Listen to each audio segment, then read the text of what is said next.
Hello everyone, this is Enea here, and in today's tutorial I'll teach you how to create this Y pattern in Affinity Designer.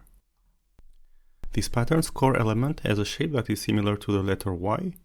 The different Y elements have a shape that allows them to be nested into each other, which constitutes some kind of grid.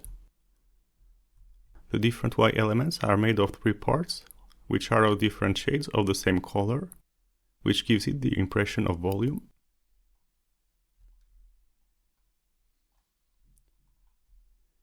As I explained in my previous tutorials, in order to create a pattern for a pattern fill in Affinity Designer, we first need to identify the tile that repeats itself throughout the composition.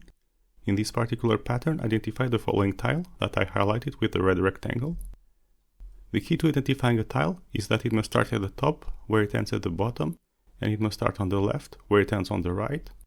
So this is what we are going to seek to replicate in order to do a pattern fill. And this is what it will look like after we have created and exported it. Alright, so to get started we go to File New and we create a new composition. We give it 1000 by 1000 pixels in dimensions. And then we go to the Margin tab and we uncheck Include Margin. And then we make sure that Snapping, Snap to Grid, and Snap to Object Bounding Boxes are enabled. And we can uncheck Snap to Spread as it might cause hindrance on this particular pattern. And then we're going to set up the grid, so we go to View, Grid and Axis. We check on Show Grid. Make sure that the grid is visible. And then we go to the Advanced tab. For this particular pattern, we're going to use an isometric grid, which is a grid made of rhombuses with the top and the bottom angle of 120 degrees and the left and the right angle of 60 degrees. We're going to increase the spacing a bit to 100 pixels. And then we're going to close the Grid Manager. And then we're going to draw the first Y shape. So we take the pen tool, we set the fill to none, we leave the stroke as black, and we set the stroke width to 0.5. So the way that we are going to draw the Y shapes is first we are going to draw a cube. So we start by drawing an hexagon, with each of its sides being of 2 grid units length, and then we press on Escape. And then, starting from the top left corner, we go to the middle, to the top right corner, and then we press on Escape, and then we connect the center to the bottom point, and then we press on Escape again. And then we're going to create a rhombus at the top corner, bottom left and bottom right. So we start here, to here, to here, and we press on Escape, and then from here, to here, to here, and we press on Escape, and then from here, to here, and to here, and we press on Escape.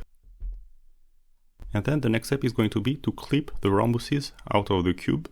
So we press on Ctrl A to select all the elements, and we take the Shape Builder tool, Action to minus, and Clean up to none. And we go ahead and we clip the rhombuses, and we switch the action to plus. And we are going to turn each of the sides of the Y shape into its own object. So now each of the sides of the Y shape are its own objects. Here we are going to set the different parts of the Y shape to different shades of the same color.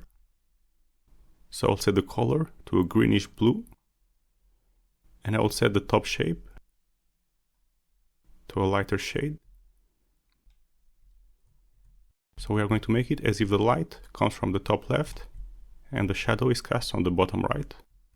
So the top part is going to be the lighter one, and the one on the bottom right, the darker one. So we select the bottom right part, and we set it to a darker shade of the same color.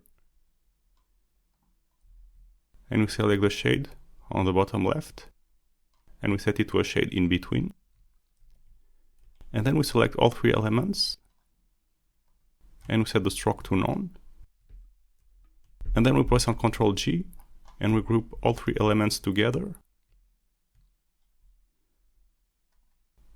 So then we're going to duplicate the Y shape in order to create the tile.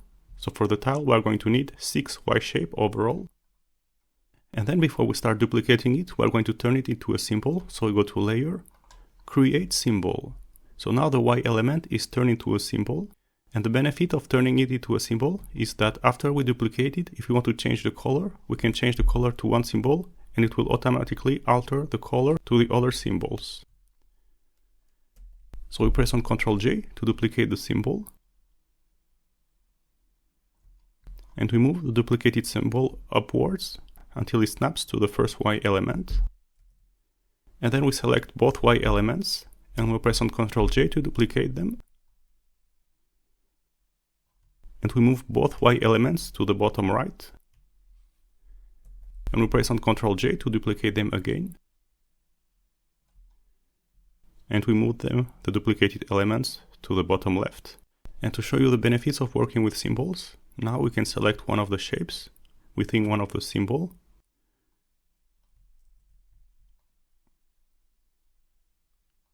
And we can change its color. And as you can see, it will automatically reflect on the other symbols.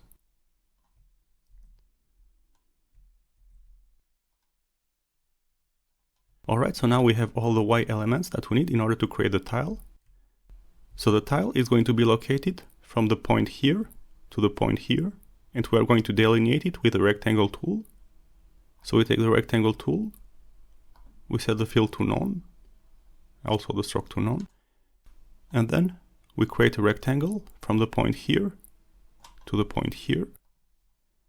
And then we select the rectangle with the move tool, make sure that it is positioned correctly. And then we're going to export its content. So we go to File, Export. We set file type to PNG and area, selection area to export only what's within the rectangle. And then we click on Export.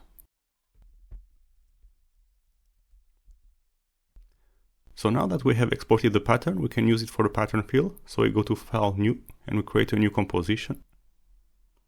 We can hide the grid as we are not going to need it. And also we can reactivate Snap to Spread. And then we take the rectangle tool. We set the fill and the stroke to none.